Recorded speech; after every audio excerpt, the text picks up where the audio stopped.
नमस्कार दोस्तों, मैं सिद्धांत आप सभी का जीवन की पाठशाला में स्वागत करता हूं। आशा करता हूं कि आप जहां कहीं भी हो ठीक हो और खुश हो। With keeping this theme, let's start today's video. Actually I am making a series of videos on science of muscle building. पिछले वीडियो में मैंने बात की थी कि हम कौन कौन से साइंटिफिक टेक्निक्स का यूज करके मसल को बिल्ड कर सकते हैं एंड कम से कम समय में ज़्यादा से ज़्यादा बेनिफिट्स हम कैसे पा सकते हैं।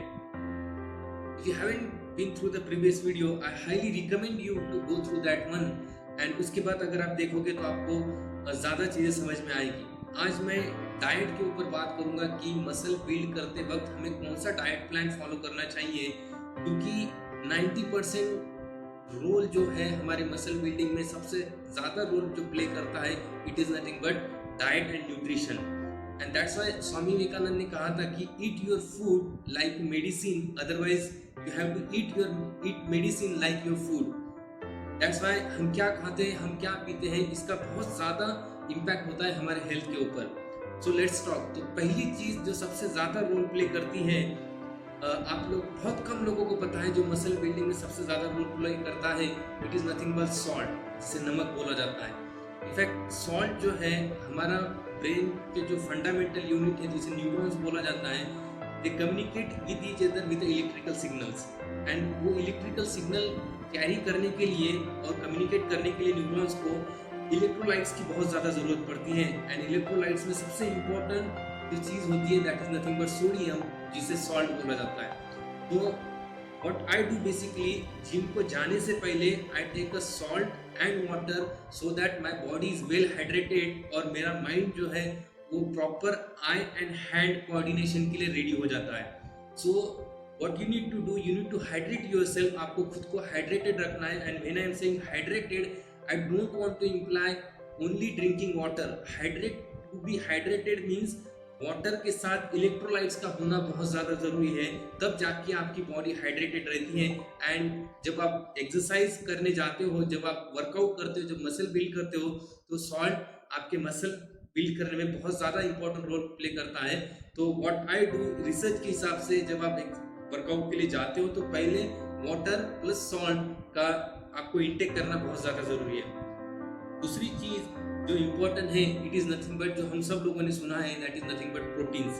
प्रोटीन को बोला जाता है बिल्डिंग ब्लॉक्स। प्रोटीन बहुत ज़्यादा ज़रूरी है। अब प्रोटीन कितना लेना है, बहुत लोगों को ये मिसकंसेप्शन है कि अगर हम मसल बिल्ड करते हैं तो ही हमें प्रोटीन की ज़रूरत पड़ती है। It's completely wrong. रिसर्च के हिसाब से irrespective of whether you are working out or not, whether you are building your muscles or not, all of us need protein. In fact, research के हिसाब से हमें कितना चाहिए, 0.8 ग्राम पर केजी बॉडी वेट। मतलब आपका बॉडी वेट जितना है, फॉर एग्जांपल अगर 80 केजी अगर आपका बॉडी वेट है, तो उसके हिसाब से 0.8 ग्राम अगर आप करोगे तो वो कितना आएगा, 64 ग्राम। तो आपको एक दिन में 64 ग्राम प्रोटीन का कंजम्पशन करना बहुत ज़्यादा ज़रूरी होता है, तभी जाके आपकी बॉडी हेल्दी रहती है। And most of us don't consume protein. So and irrespective of अगर आप मसल बिल्ड कर रहे हो या नहीं, अगर मसल बिल्ड कर रहे हो तो आपको तो बहुत ज़्यादा ज़रूरी है protein. Without that you can not build a muscle. So मेरा जो प्रोटीन का source maximum sometime I go through the eggs. एक अंडे में नियरली एक अंडे में 6 पॉइंट समथिंग ग्राम प्रोटीन होता है। तो I consume nearly 7 to 8 eggs throughout a day. तो वहाँ से मेरा प्रोटीन इंटेक आता है। आप प्रोटीन सप्लीमेंट्स पाउडर भी ट्राई कर सकते हो।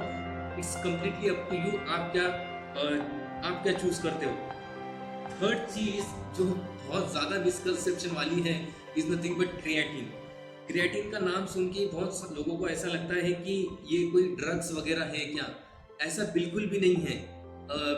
पिछले 50 सालों से इस क्रिएटिन के ऊपर रिसर्च किया जा रहा है। हर बार यही साबित होता है कि it's very important for the muscle building. In fact without creatine के अगर आप मसल बिल्ड कर रहे हो तो you are doing injustice to the muscle building, ऐसा रिसर्चर्स कहते हैं। तो क्रिएटिन बहुत ज़्यादा रोल प्ले करता है। एंड प्रॉब्लम, इसका सप्लीमेंट हमें बाहर से क्यों करना पड़ता है, उसका एक रीज़न मैं आपको बताता हूँ। क्रिएटिन जो है वो 3 अमीनो एसिड से बनता है। पहला है ग्लाइसिन, सेकंड आपका अर्जिनाइन एंड थर्ड है इथेनाइन। अब जो इसमें से ये 3 में से जो है, पहला जो है ग्लाइसिन, ये हमें हमारे डाइट से नहीं मिलता है। अब ग्लाइसिन की कमी की वजह से क्रिएटिन बॉडी में सिंथेसाइज नहीं हो पाता है, तो इसीलिए हमें क्रिएटिन बाहर से इनटेक करना बहुत ज़्यादा ज़रूरी पड़ता है और मसल बिल्डिंग में इसका बहुत ज़्यादा रोल है। और क्रिएटिन का मेन फंक्शन है, most common form of creatine आपने देखा होगा, क्रिएटिन मोनोहाइड्रेट करके आता है और दूसरा क्रिएटिन HCl आता है। क्रिएटिन HCl जो है वो काफ़ी महंगा होता है, अफोर्डेबल जो होता है, जो काफ़ी अच्छा और इजीली अवेलेबल हो जाता है, that is nothing but creatine monohydrate. अब क्रिएटिन मोनोहाइड्रेट क्या है, जैसे ही आप उसको कंज्यूम करते हो तो वो टर्न हो जाता है क्रिएटिन हाइड्रेट में, जो मसल को पंप करने में बहुत ज़्यादा इम्पोर्टेंट है। अब क्रिएटिन वर्कआउट के पहले लेना है या बाद में लेना है, ये भी बहुत ज़्यादा कंफ्यूजन होता है। जब मुझे पता नहीं था तो मैं उसे वर्कआउट के पहले लेता था, but when I got through the research, जब मैंने रिसर्च पेपर्स पढ़े तो मुझे पता चला कि अगर आप क्रिएटिन को वर्कआउट की इमीडिएटली बाद लेते हो तो उसकी एफिशिएंसी 7 टाइम्स हो जाती है, 7 गुना ज़्यादा वो बेनिफिट देगा आपको अगर आप उसको वर्कआउट के बाद कंज्यूम करते हो। Again it's completely safe to consume the creatine.